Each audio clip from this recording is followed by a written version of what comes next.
so from what we did today in class in math 1100, now she called it the AC method, and that's what she was doing. And I didn't learn the AC method in math 1000, so I was kind of confused about like all that stuff that she was doing. And that's when I asked about the box method. I kind of forgot how to do it, but in playing with it at home a little bit myself, I remembered how to do it. And I think it's easier than the AC method. So I've got two problems. These are ones that we did from class today, and I'm going to show you how to do the box method. I'm not telling you that you have to do it the box method. You know, I'm not the teacher, whatever. I just think this way is just really easy, and I know that there were a lot of questions when it came to the AC method. So maybe, you know, if maybe just knowing how to do it both ways, you know, would be really helpful. Okay, so the first one we did was 3x squared minus 5x minus 2. Now, to do the box method, what you would do, and this might, let's see if I can keep the camera on here and write this at the same time. Okay, so we'd make a box.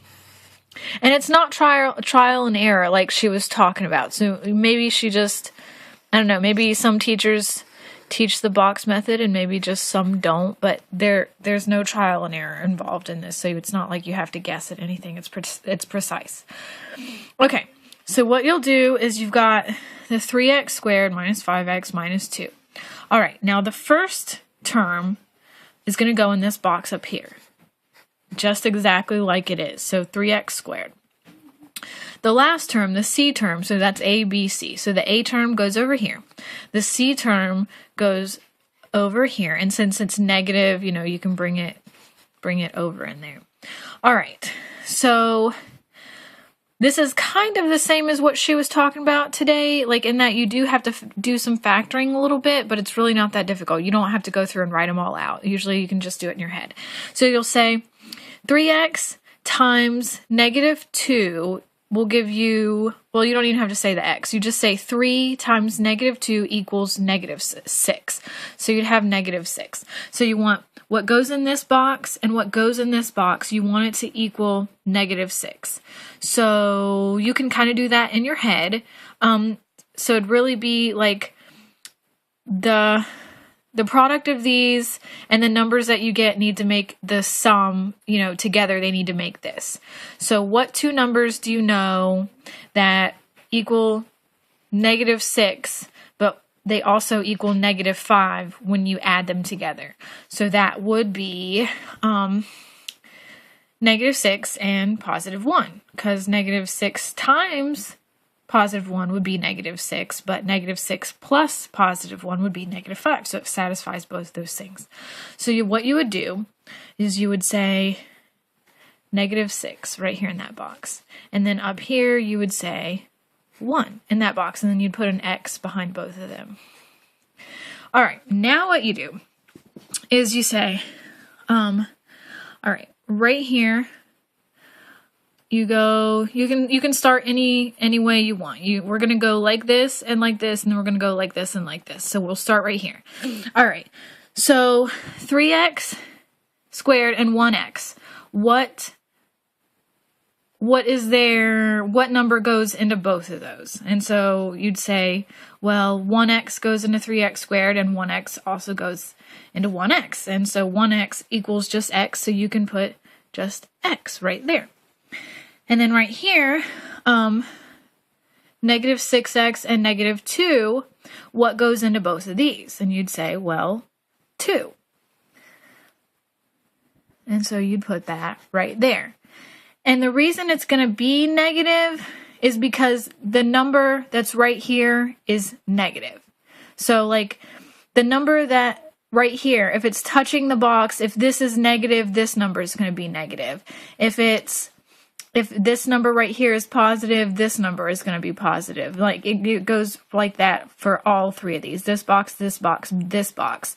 The numbers that touch this box will be negative or positive based on what this is. The numbers right here and right here will be negative or positive based on what's on here. And the number right that will go up here will be negative or positive based on what's right here. So this one, you know, will be positive because that's positive. This one will be positive because this will be positive because that's positive. This will be negative because that's negative. Okay, so now we go right here, and then you'll say, what goes into 3x squared and negative 6? And the answer is 3x goes into both of them. And then you'll go right here and you'll do the same thing. You'll say 1x and negative 2, and what goes into both of those? And the only thing that goes into both of those is just 1. So you'll put 1 up there. And since both, it's positive right here, since the 1 is positive, you're going to say plus right there. And since that is negative right there, that's going to be negative right there. And that's your answer. You're going to get 3x plus 1 and then x minus 2, or you could say x minus 2, 3x plus 1. It doesn't matter either way.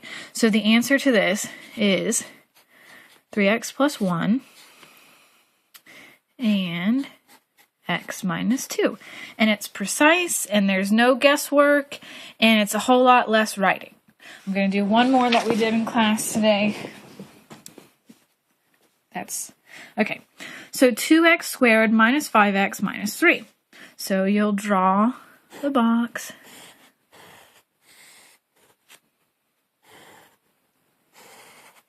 All right. And so A term goes here. C term goes here. And so 2 times negative 3, we've got kind of the same thing here as the first one. So we're going to have negative 6. All right, just like that one up there was also negative 6. All right, and so since we already know, it's kind of going to be the same here. It's going to be the negative 6, add an x behind it, and positive 1, add an x behind it. And it's because, again, the product of these two numbers, when you get those two numbers, it has to be the sum of this. So 2 times negative 3 will give you negative 6. And then you can say negative 6 times 1 is negative 6, but negative 6 plus 1 equals negative 5. So product here needs to be the sum of what's right there. All right. So now you go over here and do the factoring. Okay. So what goes into 2x squared and 1x? Let's see. 2x squared and 1x. And that would be 1x, which is just x. And then right here, negative 6x and 3, what goes into both of those?